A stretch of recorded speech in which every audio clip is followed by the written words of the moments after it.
SS Sultana disaster, terrifying last moments on the ship. On April 27, 1865, one of the worst maritime disasters in the history of the United States happened. Some 1,700 Union soldiers who were freed from Confederation camps died when on board the wheeled steamboat Sultana. On their way home, the boat exploded. The boat sank in the Mississippi River. Most of the soldiers drowned. Some died of steam burns.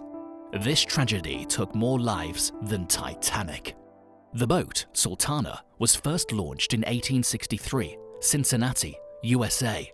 It's estimated to be 260 feet long, made of woods.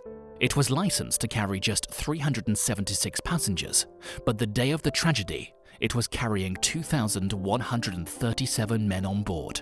In the time of the Civil War, it transported supplies, transported troops regularly. It made frequent trips between New Orleans and St. Louis on the Mississippi River. The tragedy was caused by negligence, bribery, corruption, and could have been avoided. What really happened on that fateful day?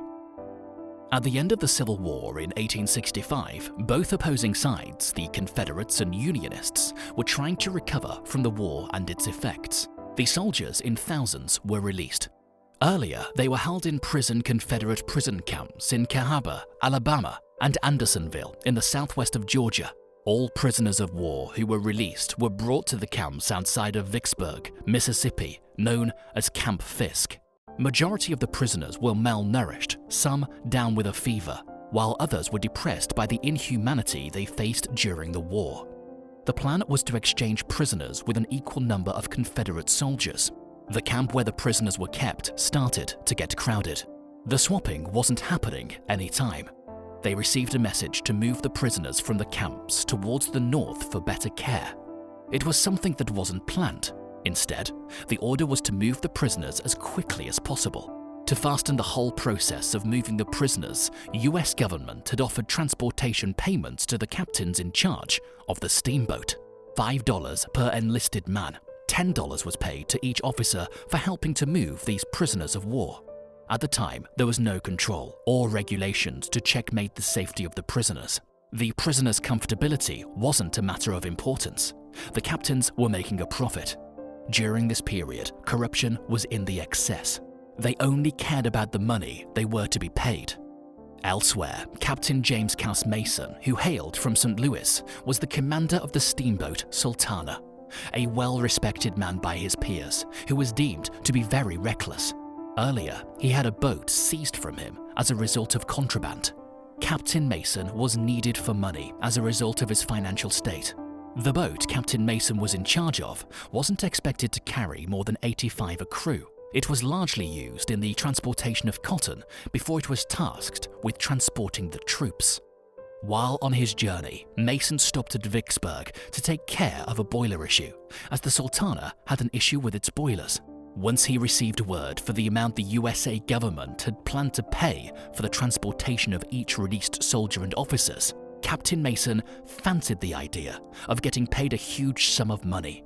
He didn't want to miss the opportunity, so he accepted a bribe from one of the officers to transport the troops despite a large number of troops. The Sultana was overcrowded. As a result, Mason never cared about the numbers. He was focused on the money that was to be paid. Captain Mason did a minor repair on the ship's boiler instead of a major repair of the boiler. He settled for a temporary fix, which later proved to be fatal. A boat that was expected not to carry more than 376 passengers on board had 2,500 men aboard.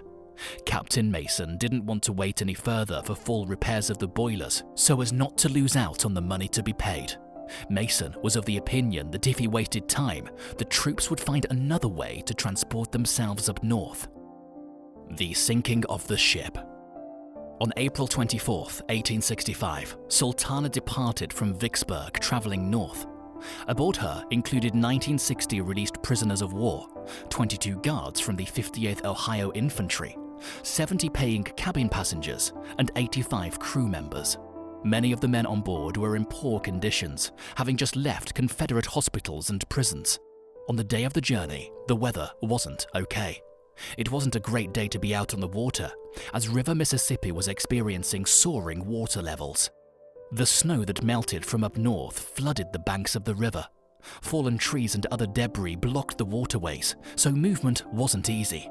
Traveling through these circumstances was difficult, but Captain Mason was determined to transport the soldiers against all the odds. Mason and everyone aboard made a brief stop at Memphis and continued their journey at nighttime. At 2 a.m. on that April 27th, just a few miles off Memphis, Tennessee, one of the boilers of the Sultana exploded. As a result of overcrowding, the passengers aboard crowded by the right boilers, which caused the explosion. The explosion killed hundreds of people aboard instantly, especially the soldiers who had crowded the right boilers. The majority of the soldiers died instantly as a result of boiling water that was released during the explosion. Some died from shrapnel or steam. Subsequently, 2 more boilers exploded. Some of the soldiers who were sleeping earlier found themselves in the waters, struggling for their lives in the cold Mississippi River. Chaos ensued in the Sultana.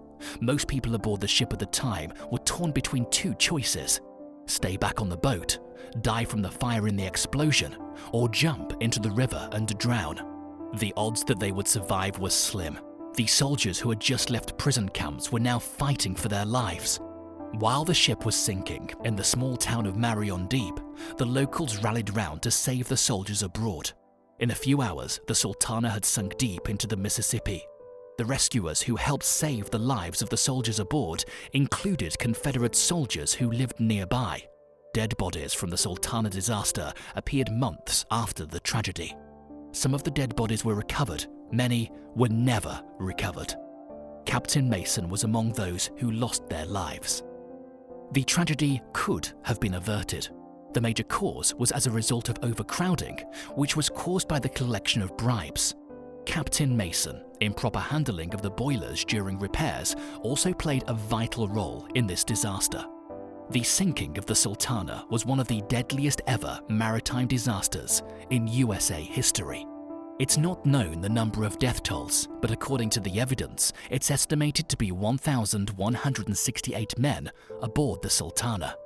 760 men survived and were taken to hospitals in Memphis to be treated. The aftermath of the tragedy. Despite the tragedy, no one was found to be accountable. According to the military, the boat was overcrowded but not overloaded. No one was held accountable for the worst disaster in USA maritime history. The captain who sent the prisoners over to Vicksburg was found guilty but was never charged.